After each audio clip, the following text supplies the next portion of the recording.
dalam kitab Mau'izatul Mu'minin. Yang kedua, at-tariqu tsani an yatluba sadiqan saduqan basiran mutadayyinan yulahidu ahwalahu wa af'alahu.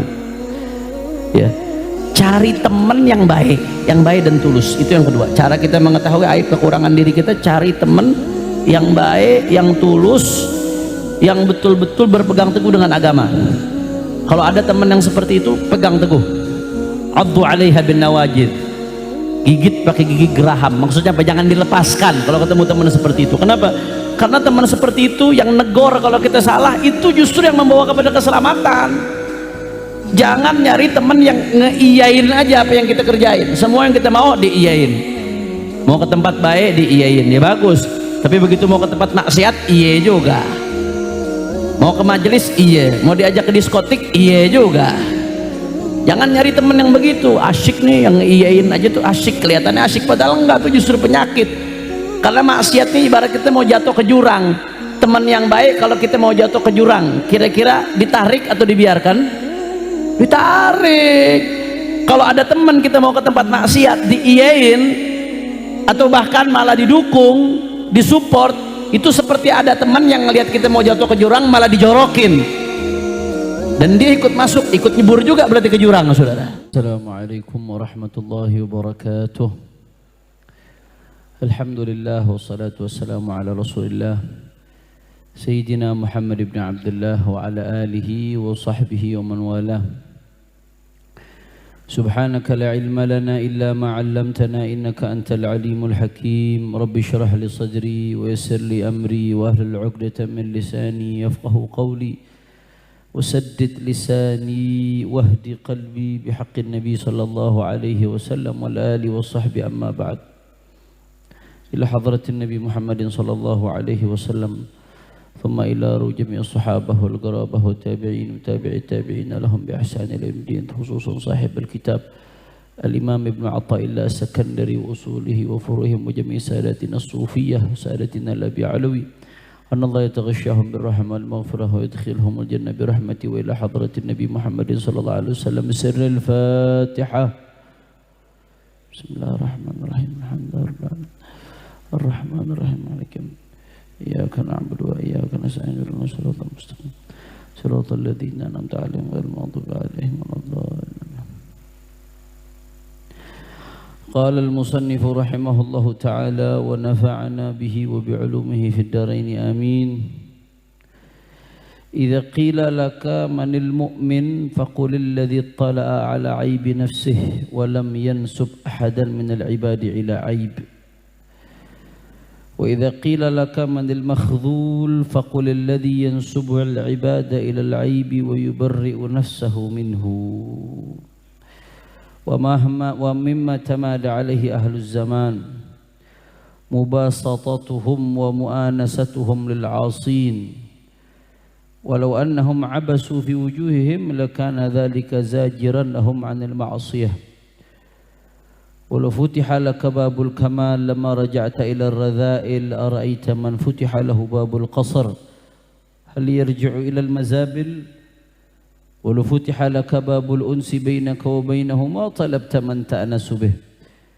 لو اختارك لربوبيته ما قطعك عنه، لو كرمت عليه ما رماك لغيره. صلوا على Nabi Muhammad. Yang sama-sama kita hormati dan kita muliakan guru kita bersama Habiban al-Mahbub Al-Habib Quraish Ibn Al-Habib Qasim bin Ahmad Baharun beserta segenap keluarga besar beliau, guru kita yang hadir di tempat ini Al-Habib Muhammad bin Alwi Al-Kaf, Al-Habib Syekh Al-Habsyi, dan semuanya guru-guru kita tidak saya sebutkan satu persatu tanpa mengurangi rasa hormat dan ta'zim saya kepada beliau-beliau semua.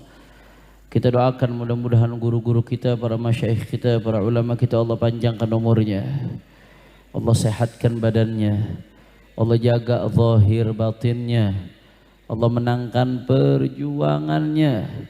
Amin ya Rabbal. Dan salam penghormatan yang paling istimewa saya hadiahkan kepada hadirin, hadirat, muslimin, muslimat, mukminin, mukminat, jamaah istiqamah Jalsatul Itsnain yang hadir pada malam hari ini semua angkat tangan, kita minta sama Allah, mudah-mudahan dengan berkahnya majelis ilmu tidaklah kita keluar dari tempat ini kecuali semua dosa kita diampuni oleh Allah. Yang sakit di antara kita Allah angkat penyakitnya, penyakit zahir, penyakit batin disembuhkan oleh Allah. Semua yang hadir dilapangkan rezekinya, diberkahi kehidupannya, dijaga zahir dan batinnya. Amin ya rabbal alamin. Ahibba'il kiram, kita melanjutkan kajian kitab Tajul Arus Al-Hawi li Tahdhibin Nufus. Karena bulan kemarin saya berhalangan hadir karena bertepatan atau mendekati dengan wisuda. Saya bulan lalu di wisuda S3 di Dalwa, sehingga karena terlalu mepet dengan wisuda saya harus di Jawa Timur sehingga tidak bisa hadir. Alhamdulillah pada malam hari ini kita bisa melanjutkan lagi kajian kitab Tajul Arus Al-Hawi li Tahdhibin Nufus Imam Ibnu Athaillah As-Sakandari. Di sini beliau mengatakan idza qila lak, kalau ada yang mengatakan kepada kamu, kata Ibnu Athaillah, manil mu'min, siapa orang beriman yang sesungguhnya? Siapa orang hakikatnya orang beriman yang sesungguhnya, yang benar-benar beriman? Faqul, kata Ibnu Athaillah, maka katakanlah orang beriman sesungguhnya itu alladzi tala'a ala aibi nafsih, yang tahu kekurangan dirinya, yang tahu aib dirinya, yang tahu celah dirinya, itu orang beriman sesungguhnya. Walam yansub ahadan minal ibad ila aib, tidak menisbatkan siapapun dari hamba-hambanya Allah kepada kekurangan. Artinya nggak sibuk ngelihat kekurangannya orang lain, nggak sibuk ngelihat aibnya orang lain, nggak sibuk ngelihat celahnya orang lain. Yang dia sibukkan dirinya melihat kekurangan dirinya, melihat aib dirinya, melihat celah dirinya, sehingga kalau sudah demikian dia berusaha terus memperbaiki agar semakin dekat kepada Allah Subhanahu wa ta'ala. Itu orang beriman sesungguhnya. Jadi sibuk dengan kekurangan dirinya sendiri, bukan sibuk dengan kekurangan orang lain. Sebaliknya, wa idza qila lak, kalau ada yang mengatakan kepadamu, kata Ibnu Athaillah, kalau tadi pertanyaannya siapa orang beriman yang sesungguhnya, tadi pertanyaannya. Kalau sekarang sebaliknya, manal makhlul, siapa sih orang yang Allah abaikan, hamba yang Allah abaikan, nggak dapat pandangan rahmatnya Allah, ditinggalkan nama Allah, na'udzubillah min dalik. Ya, kalau ditinggalkan sama manusia kita masih bisa cari sesama manusia modelnya ada. Ditinggalkan uang, uang bisa dicari. Ditinggalkan dunia, dunia bisa dicari. Tapi kalau ditinggalkan nama Allah, madza wajada man faqadallah. Kalau orang udah kehilangan Allah, dia punya apa? Udah kehilangan Allah, Rabbus samawati wa Rabbul ard, Tuhan semesta alam, Tuhan langit bumi yang memberikan kita segala-galanya. Terus kehilangan Allah, apa yang dia miliki kalau udah kehilangan Allah Subhanahu wa ta'ala? Nah, Ibnu Athaillah mengatakan sekarang siapa? Manil makhlul, siapa orang yang Allah abaikan, yang Allah tinggalkan? Kata beliau, fagul, katakanlah, orang yang Allah abaikan itu, orang yang Allah tinggalkan itu adalah alladzi yansibul ibadah ilal aib wa yubarri'u nafsahu minhu, yang kerjaannya sibuk cari kesalahan orang, cari kekurangan orang, pokoknya orang udah salah aja, orang udah jelek aja di matanya. Tapi yubarri'u nafsahu minhu, merasa dirinya bebas dari aib, dirinya udah paling hebat, dirinya paling bersih, paling suci, yang salah orang, saya hebat, bersih, suci. Na'udzubillah min. Kita jujur aja lah, berapa banyak di antara kita yang kalau udah dengar pengajian nih bicara tentang ghibah, misalkan di pengajian, otaknya mikir, oh ini nasihat buat si fulan yang demen ghibah nih, rasain tuh kesindir hari ini. Ada nggak yang begitu? Pembahasan tentang kibir, sombong, pengajian yang di otaknya bukan bagaimana caranya saya bisa bersih dari sombong, dari kibir nih, saya suka sombong, enggak, rasain tuh ini fulan kena nih hari ini nih, habis dia dikucak sama Habib Hanif itu hari ini. Jadi otaknya mikir aib ini buat fulan, nasihat ini aib ini buat fulan, nasihat ini aib ini buat fulan, nasihat ini. Yang buat ente mana? Yang buat kita tuh mana? Padahal diri kita dipenuhi dengan kekurangan. Makanya di dalam sebuah hadis Rasulullah sallallahu alaihi wasallam sebagaimana diriwayatkan oleh Imam Ibnu Hibban dari Sayyidina Abu Hurairah radhiyallahu anhu, Rasulullah sallallahu alaihi wasallam menceritakan mirisnya manusia. Bagaimana sih manusia? Di antara sifat karakter manusia, yubsiru ahadukum al-qudata fi aini akhihi wa yansal jada'a fi ainihi. Setiap salah seorang di antara kalian, kata Rasulullah sallallahu alaihi wasallam, ada serpihan debu di mata saudaranya kelihatan. Jadi serpihan debu kecil, saru nggak kelihatan. Tapi serpihan debu tersebut ada di mata saudaranya kelihatan. Tapi wayan saljada'a fi ainih. Tapi ada balok di matanya dia nggak ngelihat, saudara, dia lupa. Saking sibuk merasa dirinya udah bersih, suci, yang ada di otaknya si fulan begini, si fulan begitu, si fulan begono, si fulan begitu, dirinya udah bersih, suci. Kata Rasulullah, berapa banyak manusia serpihan debu di mata orang lain kelihatan, tapi balok batang besar di matanya sendiri nggak kelihatan, saudara. Saya mau tanya, jawab yang seperti ini jujur, ini penyakit atau bukan? Penyakit ya kawan. Makanya ada satu pembahasan yang menarik banget terkait ini. Saya tadi mutalaah ngelihat ada kitab namanya Mau'izatul Mu'minin min Ihya Ulumuddin yang dikarang oleh Al-Qasimi. Ada satu kitab yang diintisarikan dari kitab Ihya Ulumuddin dari Imam Al-Ghazali. Di situ sedang bicara, saya kutip pembahasan ini di sini, ya. I'lam anna Allah azza wa jalla idza arada bi 'abdin khairan bassarahu bi 'uyubi nafsihi. Kata beliau, ketahuilah kalau Allah menginginkan kebaikan buat hamba, Allah bikin hamba itu melek dengan kekurangan dirinya. Ya, kalau Allah udah cinta sama seorang hamba, hamba itu akan dibikin sadar dengan kekurangan dirinya. Setiap hari yang diperbaiki dirinya. Saya sadari, Allah, ini nasihat tentang sombong nih, saya masih suka sombong nih, masih suka ngerasa lebih baik dari orang lain. Oh, ini nasihat tentang jangan buang-buang waktu, saya masih sering buang-buang waktu nih. Waktu saya habis buat main HP sehari berapa jam, nggak ada gunanya, dan seterusnya. Basarahu bi'ubi nafsih. Kata beliau, kalau Allah menginginkan kebaikan buat seorang hamba, ini kita ukur nih, masing-masing sama diri kita masing-masing kita ukur nih. Kita udah masuk kategori ini atau belum nih nanti? Kita masuk kategori yang selalu melihat kekurangan dirinya atau sibuk melihat kekurangan orang lain. Idza ahabballahu bi'abdin khairan basarahu bi'ubi nafsih. Kata Imam Ibnu Athaillah, kalau Allah menginginkan, kata Al-Qasi, kata dalam Mau'izatul Mu'minin ini dari Ihya, kalau Allah menginginkan kebaikan buat seorang hamba, Allah bikin dia melek dengan kekurangan dirinya masing-masing. Faman kanat basiratuhu nafidah lam takhfa alaihi 'uyubuh. Ya, kalau orang yang mata hatinya tajam, ini bicara orang mata hatinya tajam, maka semakin tajam mata hati seseorang, bukan semakin sibuk melihat kekurangan orang lain, tapi dia akan semakin nampak baginya kekurangan dirinya, saudara. Dicatat baik-baik itu. Jadi semakin tajam mata hati seseorang, bukan justru sibuk melihat kekurangan orang. Semakin tajam mata hati seseorang, semakin dia nampak kekurangan yang ada pada dirinya. Semakin nampak tuh dirinya, aib-aibnya dia, kekurangannya semakin dilihatkan. Kenapa itu penting? Kenapa tahu aib kekurangan diri sendiri itu penting? Kenapa? Fa'idha arafal uyub amkanahul ilaj. Karena kalau orang sadar akan kekurangan dirinya, dia baru sadar dirinya sakit. Kalau sadar dirinya ada penyakit, baru dia akan berusaha buat berobat. Tapi kalau orang yang nggak sadar akan kekurangan dirinya, ngerasa dirinya sehat, yang dilihat orang lain aja sakit, saudara.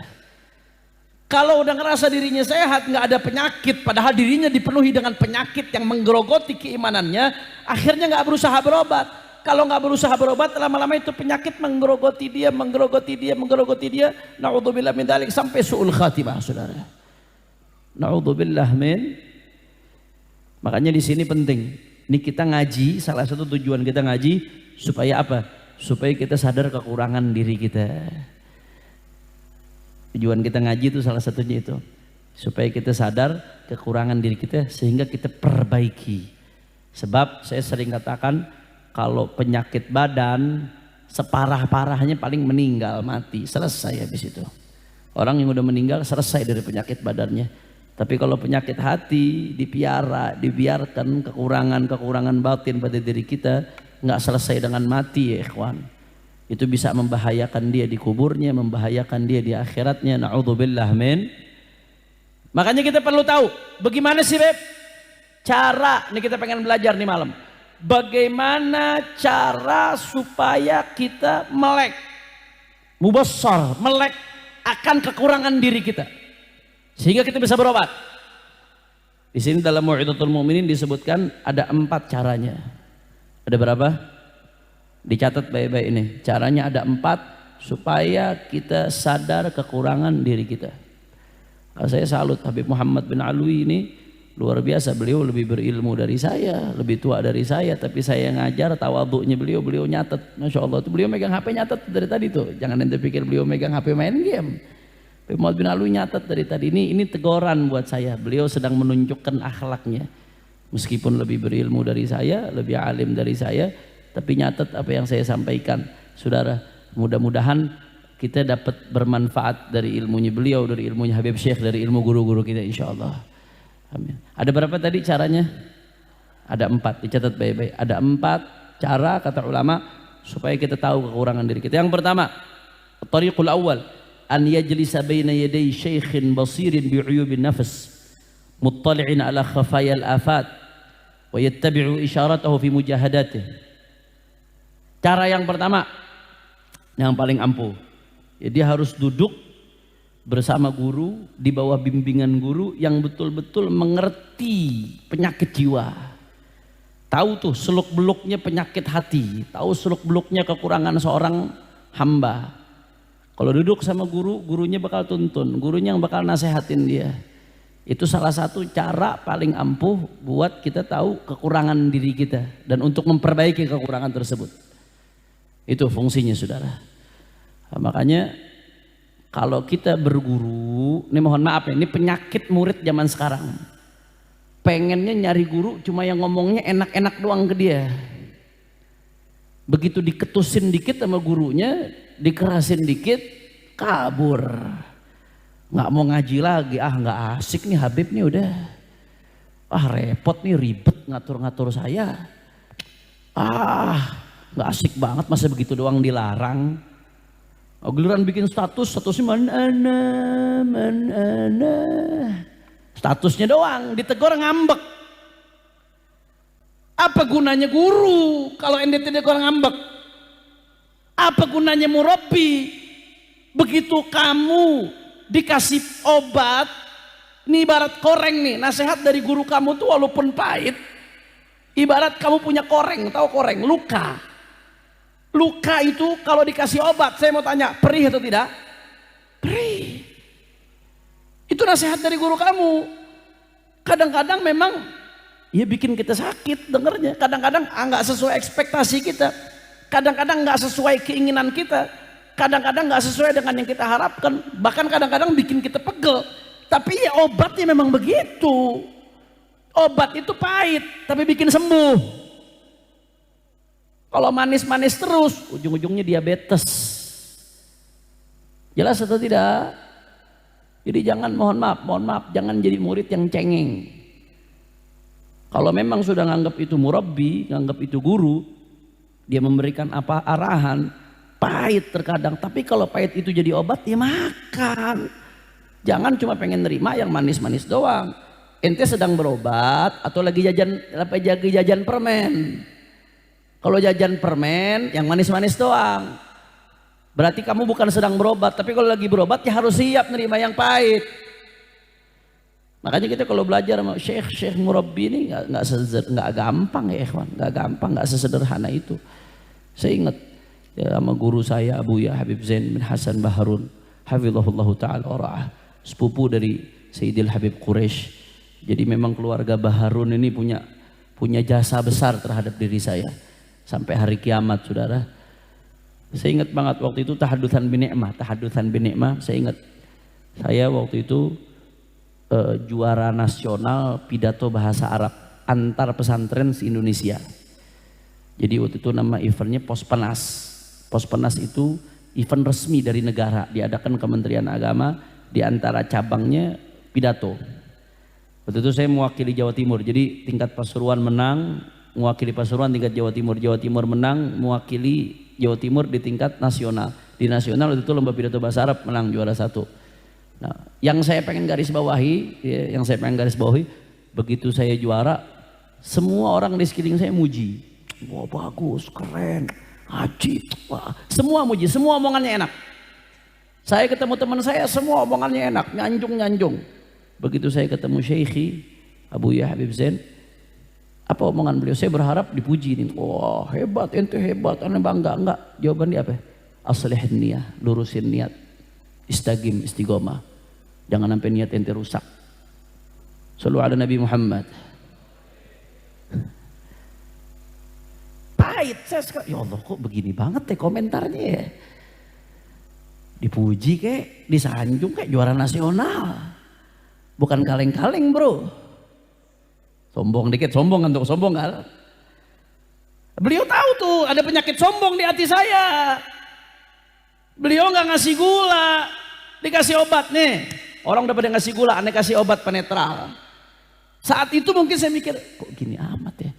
Cuma dibilang aslihin niyah, lurusin niat, istiqomah, lurusin niat, jangan sampai niatnya rusak. Walah ada satu kata pujian waktu itu saudara, waktu saya ketemu. Ajib, saya pikir ya Allah, kok nggak enak banget ya.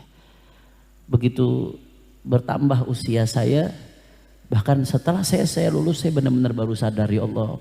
Kalau tuh waktu beliau muji juga, saya bisa mati gara-gara pujian, tenggelam, lupa, gurur, tertipu, merasa hebat, sombong habis itu. Tapi ketika yang lain udah ngasih penyakit yang namanya pujian, ujian tuh penyakit ya kawan. Pujian itu penyakit. Ketika yang lain udah ngasih pujian, kita udah mulai ngerasa diri tinggi, dikasih penawarnya nih, dipatahin tuh. Cukup udah yang muji-muji cukup. Istiqomah, lurusin niat nggak bener nggak ada gunanya itu semua. Mau juara nasional, juara seplanet Mars lagi. Kalau niatnya nggak lurus, nggak ada gunanya itu semua. Jelas atau tidak? Paham? Jadi penting kita duduk sama guru, penting. Wayatba' isyaratahu, dan ikut isyarahnya. Ya, penting sekali. Wah kalau bicara soal isyarah wal bisyarah Habibana Quraisy, hadits wala haraj. Nggak usah pakai ente tanya lagi deh. Saya tahu betul bagaimana Habibana Quraisy nggak main-main di dalam mengambil keputusan, mengambil langkah, sampai setiap tertib baca ini baca itu tuh nggak sembarangan beliau ikhwan. Ada isyarah wal bisyarah, nggak sembarangan, bukan tipe yang sembarangan dalam segala sesuatu. Segalanya betul-betul dipertimbangkan zahir batinnya. Beruntung kita ngaji sama guru orang-orang yang betul-betul faham suluk-beluk penyakit hati sehingga bisa nutup celah-celah setan untuk menipu kita ya ikhwan. Jadi itu. Jadi kalau mau tahu aib kekurangan diri kita, duduk sama syekh yang pertama caranya, sama syekh murabbi yang betul-betul nunjukkan kita kekurangan kita, kemudian memberikan obat penawar atas kekurangan tersebut. Tapi syaratnya tadi saya katakan, kalau sudah kita duduk bersama seorang guru, at-talib baina yaday syekh kal mayyit baina yadayil ghasil. Guru murid di hadapan gurunya seperti mayit di hadapan yang nyuci jenazah, mandiin jenazah. Mayit kalau di hadapan yang mandiin jenazah nurut apa enggak? Bukan nurut lagi. Dibelokin ke kanan nurut, dibelokin ke kiri nurut. Pokoknya diapain aja nurut. Soalnya kalau mayitnya tetap komplain nggak nurut, yang mandiin bisa kabur saudara. Nurut aja udah. Murid begitu di hadapan guru, udah guru suruh ini selama nggak ngelanggar syariat ya. Kalau ngelanggar syariat, syara'un nabi fawqa kulli syai', syariatnya nabi di atas segala sesuatu saudara. Selama nggak ngelanggar syariat, selama itu baik saudara, bahkan zahirnya ente nggak tahu nih baiknya apa ujungnya. Tapi kalau guru itu udah mempertimbangkan, dan guru itu memang orang yang istiqamah, orang yang saleh, yang jelas keilmuannya saudara, terbukti, teruji, apa yang disampaikan ikut aja udah. Bismillah, bismillah. Nanti kita bakal tahu keberkahan di balik itu semua. Insya jelas. Ya, jadi jangan cengeng. Kalau dapat didikan guru jangan cengeng. Jangan mau yang enak-enak doang. Berguru itu berobat, bukan jajan permen. Kalau jajan permen manis doang, tapi kalau berguru mesti siap nerima yang pahit, nerima nasihat yang menyakitkan, nerima nasihat yang nusuk. Tapi anggap itu semua ibarat obat yang sedang diteteskan di atas luka. Pedih memang, perih memang, tapi perih dan kepedihan itu justru akan membawa obat kepada kita. Jelas atau tidak? Yang kedua, dalam kitab Mau'izatul Mu'minin, yang kedua, at-tariqu tsani an yatluba sadiqan saduqan basiran mutadayyinan yulahidu ahwalahu wa af'alahu. Ya. Cari teman yang baik dan tulus. Itu yang kedua. Cara kita mengetahui aib kekurangan diri kita, cari teman yang baik, yang tulus, yang betul-betul berpegang teguh dengan agama. Kalau ada teman yang seperti itu, pegang teguh. Addu 'alaiha bin nawajid. Gigit pakai gigi geraham. Maksudnya apa? Jangan dilepaskan kalau ketemu teman seperti itu. Kenapa? Karena teman seperti itu yang negor kalau kita salah, itu justru yang membawa kepada keselamatan. Jangan nyari teman yang ngeiyain aja apa yang kita kerjain. Semua yang kita mau diiyain. Mau ke tempat baik diiyain, ya bagus. Tapi begitu mau ke tempat maksiat, iya juga. Mau ke majelis, iya. Mau diajak ke diskotik, iya juga. Jangan nyari teman yang begitu. Asyik nih, yang ngeiyain aja tuh asyik. Kelihatannya asyik, padahal enggak, tuh justru penyakit. Karena maksiat nih ibarat kita mau jatuh ke jurang. Teman yang baik kalau kita mau jatuh ke jurang, kira-kira ditarik atau dibiarkan? Ditarik. Kalau ada teman kita mau ke tempat maksiat diiyain atau bahkan malah didukung, disupport, itu seperti ada teman yang ngelihat kita mau jatuh ke jurang malah dijorokin dan dia ikut masuk, ikut nyebur juga berarti ke jurang, saudara. A'udzubillah min dzalik. Ya, jadi cara yang kedua kata Imam Al-Ghazali buat nyari kekurangan diri kita adalah cari teman yang soleh, yang tulus, yang jujur, yang mau negor kesalahan kita, yang betul-betul mau negor kesalahan kita dan mau ngasih tahu kekurangan kita. Ya, dan ini yang dilakukan oleh ulama-ulama besar, oleh orang-orang besar. Jangankan kita ini butuh banget teman yang baik. Ya, Sayyidina Umar bin Al-Khattab radhiyallahu taala anhu arda yaqul rahimallahu mra'an ahda ilayya uyubi. Sallu ala Nabi Muhammad. Sayyidina Umar bin Al-Khattab, kurang hebat apa Sayyidina Umar bin Al-Khattab, tapi beliau mengatakan rahimallahu mra'an ahda ilayya uyubi. Kata Sayyidina Umar bin Al-Khattab, mudah-mudahan Allah Ta'ala merahmati seseorang yang memberikanku hadiah dengan ngasih tahu aib-aibku. Allah sallu ala Nabi Muhammad. Rahimallahu mra'an ahda ilayya uyubi. Mudah-mudahan Allah merahmati seseorang yang memberikanku hadiah. Hadiahnya apa? Hadiahnya uang. Bukan. Hadiahnya pujian, bukan. Hadiahnya sanjungan, bukan. Yang memberikanku hadiah dengan ngasih tahu kekuranganku apa. Jadi bagi Sayyidina Umar, dikasih tahu kekurangan itu ibarat orang ngasih hadiah, saudara. Sallu ala Rasulullah. Sayyidina Umar bin Khattab ini, beliau termasuk sahabat yang paling mulia. Kalau menurut Ahlus Sunnah wal Jamaah, sahabat yang paling afdal kedua setelah Sayyidina Abu Bakar Siddiq radhiyallahu anhuma, Sayyidina Umar bin Khattab. Jadi sahabat-sahabat yang lain dalam pandangan Ahlus Sunnah posisinya di bawah Sayyidina Umar selain Sayyidina Abu Bakar Siddiq. Tapi meski demikian, apakah beliau gengsi nanya tentang kekurangan dirinya ke sahabat yang lain? Enggak.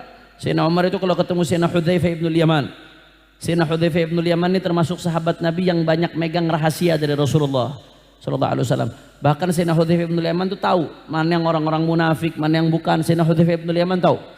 Itu Sayyidina Umar bin Khattab ngomong kepada Hudzaifah bin Yaman, "Anta sahibu sirru Rasulillah sallallahu alaihi wasallam fil munafiqin. Fahal tara alayya syai' min athar an-nifaq?" Ajib. Ada Umar bin Khattab nanya kepada Hudzaifah bin Yaman, "Kamu ini salah satu orang yang tahu rahasianya Rasulullah tentang orang-orang munafik." Rasulullah tuh ngasih tahu kepada Hudzaifah, ini yang munafik, ini yang bukan, ini tanda-tanda kemunafikan ini. Tahu tuh semua Sayyidina Hudzaifah bin Yaman. Sayyidina Umar nanya, "Wahai Hudzaifah, kamu ini yang megang rahasia Rasulullah tentang orang-orang munafik.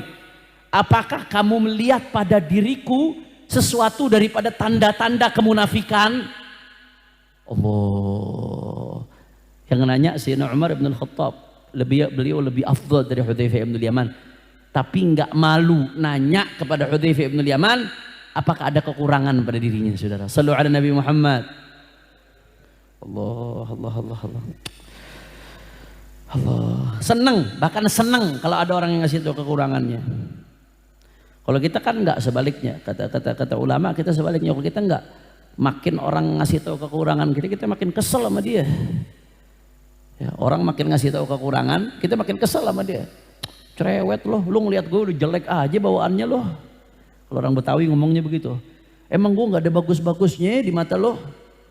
Kalau ada orang ngasih tahu kekurangan gitu tuh, aneh nggak ada bagusnya di mata ente, aneh jelek banget di mata ente, puas ente, ya puas ente, nyeritain ke aneh, ngomong ke aneh tentang kekurangan aneh, puas, sakit hati kita.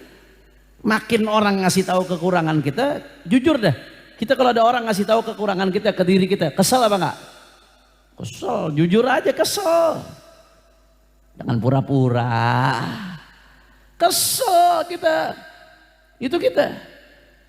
Makin orang muji-muji kita, ngejilat, makin girang kita. Bahkan kalau di dunia pekerjaan atau dunia jabatan ada istilah asal bos senang, ABS. Sebodoh amat, mau jelek, mau kagak, pokoknya udah bagus aja dibilangnya. Mau ngerugiin orang, mau enggak, udah bagus aja, asal bos senang. Itu namanya the ilmu of the menjilat, saudara. Kita senang kalau ada orang yang menjilat, kita senang. Apalagi, mohon maaf, apalagi perempuan. Kalau kata ibu saya, perempuan tuh yang penting dipuji, walaupun dibohongin senang. Oh, pada komplain di atas ya. Kamu cantik banget, masya Allah, tabarakallah. Padahal lagi udah deh, nggak enak kalau dilanjutin. Kita gitu nggak? Kita orang muji kita, walaupun dia bohong kita senang, tuh gitu tuh. Orang nyanjung kita walaupun dia bohong kita senang. Padahal sebaliknya. Sayyidina Umar bin Khattab kalau ada orang yang ngasih tahu kekurangan beliau itu senang, sampai didoain rahimallahu mra'an ahdali uyubi. Allah merahmati seseorang yang ngasih hadiah aku, ngasih tahu apa saja kekurangan-kekuranganku. Sebab orang-orang seperti beliau yang dicari ridho Allah. Maka segala kekurangan, aib yang ada pada dirinya dianggap sebagai penghalang untuk sampai kepada ridho Allah. Sehingga orang yang bantu beliau menyampingkan kekurangan tersebut itu adalah orang yang sangat memberi hadiah besar kepada beliau. Itu dianggapnya, saudara. Kalau kita enggak, sebaliknya, kita senang dengan kekurangan yang ada pada diri kita, kita nyaman sampai kita terbunuh dengan kekurangan tersebut. Na'udzubillah min Allah.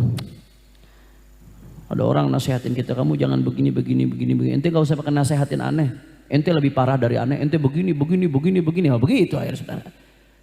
Nah, kita begitu tuh, kita balikin. Padahal enggak. Padahal orang yang sedang nasihatin kita, bicara pahit kepada kita, dengan ketulusan dia bicara tersebut, itu justru orang yang sayang sama kita, enggak membiarkan kita larut dalam keburukan. Na'udzubillah min. Mudah-mudahan Allah kasih kita sahabat yang betul-betul saleh, yang bisa memberitahu kita kekurangan kita, yang selalu mengajak kita kepada kebaikan. Amin ya rabbal. Jadi jalan untuk tahu kekurangan kita, satu, guru, duduk bersama guru. Yang kedua, sahabat yang soleh, yang betul-betul ya menasehati kita kalau kita salah. Yang ketiga, yang tahu kekurangan kita, di dalam Mu'idzatul Mu'minin disebutkan kita bisa tahu kekurangan kita dari mana? Dari musuh. Dari musuh, kata beliau. Kadang-kadang musuh wa'inus sukhti tubdil masawiyah. Biasanya wa'inur ridha an kulli aibin kalilatun walakin 'ainus sukhti tubdil masawiyah. Orang kalau udah memandang pakai pandangan cinta, kadang-kadang kekurangan nggak nampak. Tapi kalau udah orang mandang dengan pandangan benci, semua kekurangan bisa nampak. Kadang-kadang orang yang cinta sama kita karena saking cintanya akhirnya dia nggak mampu mengungkapkan kekurangan kita. Tapi terkadang musuh itu jujur. Orang yang musuhan sama kita justru kita bisa dengar kekurangan kita dari dia. Kadang-kadang, saudara. Maka kata ulama, wala'alla intifa'an nas bi'aduwin musyahin yadhkuru 'uyubahu akthar min intifa'ihi bi sadiqin mudahinin yuthni 'alaihi wa yamdahuhu wa yukhfi 'anhu 'uyubahu. Kata ulama, seseorang mengambil manfaat kepada musuh yang jujur, ya musuh yang jujur, yang ngebuka kekurangan kita, itu kita jauh lebih ngambil manfaat dari musuh yang jujur ketimbang dari teman yang penjilat. yang nggak mau terus terang tentang kekurangan kita, bahkan yang menutupi kekurangan kita dengan seolah-olah itu baik, padahal itu nggak baik. Jadi ulama mengatakan kita lebih baik ngambil manfaat dari musuh yang terus terang tentang kekurangan kita daripada teman yang menjilat sehingga kita larut dengan kekurangan yang ada pada diri kita. Saudara, shallu ala Nabi Muhammad. Jelas ya? Nah, la ilaha illallah. Jadi itu ya, yang pertama cara mengetahui kekurangan kita, uyubuna, satu melalui guru, yang kedua melalui sahabat yang tulus, yang saleh, yang ketiga kita bisa mengetahui kekurangan dari lisannya musuh. Yang keempat, kita bisa mengetahui kekurangan kita dari mana kita bisa mengetahui? Yang keempat, saudara, an yukhalitan nas fa kullu mara'ahu madhmuman fima bainal khalq falyutalib nafsahu bihi wa yansibuha ilaihi fa innal mu'mina mir'atul mu'min fa yara min 'uyubi ghairihi 'uyuba nafsihi. Yang keempat, cara kita mengetahui kekurangan kita dengan kita berkumpul sama orang. Kita kan kumpul sama orang, begitu kita kumpul sama orang, kita ngelihat kekurangan orang lain. Begitu kita ngelihat kekurangan orang lain, kita tuntut diri kita, kita begitu apa enggak ya? Kalau ternyata begitu kita timbang diri kita dengan kekurangan yang kita lihat pada orang lain, nah itu cara salah satu paling ampuh buat introspeksi, mengetahui kekurangan yang ada pada diri kita. Kita duduk nih sama teman, tahu-tahu ketemu teman yang kerjaannya bohong mulu, saudara. Kita lihat ini bohong mulu nih orang, bohong. Jangan cuma berhenti sampai di situ. Memang secara syariat nanti akan kita bahas di pertemuan berikutnya. Kalau ngelihat orang yang ada kekurangan, ya kita ya seyokianya negor. Apalagi kalau sampai melakukan maksiat, kemunkaran, nahi munkar, cegah dia dari kemunkaran. Tapi jangan berhenti sampai di situ. Kekurangan yang kita lihat dari orang lain, jadikan itu barometer, tolak ukur, timbang. Ada nggak sifat itu pada diri kita? Kita ngelihat orang bohong, ada nggak kebohongan itu pada diri kita? Kita ngelihat ada orang sombong banget nih orang, ada nggak kesombongan itu pada diri kita? Kita ngelihat ini orang kayaknya riak banget kelihatannya, pamer terus, ada nggak diri itu pada diri kita? Kita ngelihat ada orang, oh ini orang khianat sama orang lain, kekurangan, timbang itu, ada nggak diri itu pada diri kita, saudara? Jadi setiap ngelihat kekurangan pada orang lain, timbang, jadikan itu barometer, timbangan, timbang diri kita dengan kekurangan tersebut, saudara. Apakah yang kita lihat pada orang lain ada pada diri kita? Dilihat. Itu salah satu cara ampuh untuk mengetahui kekurangan yang ada pada diri kita. Jelas atau tidak? Jadi ada 4 ya, saya ulangin lagi supaya hafal. Pulang dari sini bawa oleh-oleh ke rumah, 4 cara untuk mengetahui kekurangan pada diri kita. Cara yang pertama, bersama guru, belajar, ikuti arahannya, serahkan diri kita kepada guru yang saleh, mursyid, murabbi. Yang kedua, kita bisa tahu kekurangan kita dari sahabat yang saleh, yang tulus dalam mencintai kita. Yang ketiga, kita seringkali bisa mengetahui kekurangan kita justru dari musuh-musuh kita, saudara. Yang keempat, seringkali kita bisa mengetahui kekurangan diri kita dari siapa? Dari apa yang kita lihat dari orang lain. Ketika kita melihat kekurangan pada orang lain, timbang itu dan cek ada nggak kekurangan tersebut pada diri kita. Kalau ada, segera obati, segera perbaiki. Penting untuk mengetahui kekurangan. Idza ahabballahu 'abdan bassarahu bi'uyubi nafsih. Kalau Allah cinta pada seseorang hamba, Allah bikin dia melek terhadap kekurangan dirinya, aib dirinya, penyakit batin dirinya. Kenapa? Karena kalau sudah tahu kekurangan, dia akan tahu dirinya punya penyakit. Kalau tahu dirinya punya penyakit, dia akan berobat. Kalau dia berobat, insya Allah bakal sembuh. Kalau sembuh, akan bahagia dunia akhirat. Tapi kalau sudah nggak merasa dirinya punya kekurangan, nggak sadar dirinya punya penyakit. Begitu nggak sadar dirinya punya penyakit, padahal penyakit di dalam dirinya menggerogoti, tidak diobati, dibiarkan itu penyakit, bahkan dinikmati penyakitnya, pada akhirnya iman yang akan mati. Na'udzubillah min. Mudah-mudahan kita termasuk hamba-hamba yang Allah Ta'ala jadikan kita melek terhadap kekurangan diri kita, yang terus berusaha memperbaiki diri kita. Allah berikan kita istiqamah sampai husnul khatimah ala hadhihi niyah wa likulli niyatin salihah. Bismillahirrahmanirrahim. Fatihah. Bismillahirrahmanirrahim. Alhamdulillah rabbil alamin arrahmanir rahim maliki yaumiddin. Iyyaka na'budu wa iyyaka nasta'in. ihdinas siratal mustaqim siratal ladzina an'amta 'alaihim ghairil maghdubi 'alaihim waladdallin. Amin. Ini saja yang saya sampaikan. Mudah-mudahan yang sedikit yang saya sampaikan ini bisa bermanfaat. Mohon maaf kalau ada salah-salah kata, mohon maaf kalau ada yang kurang berkenan. Wal afu minkum. Wassalamualaikum warahmatullahi wabarakatuh.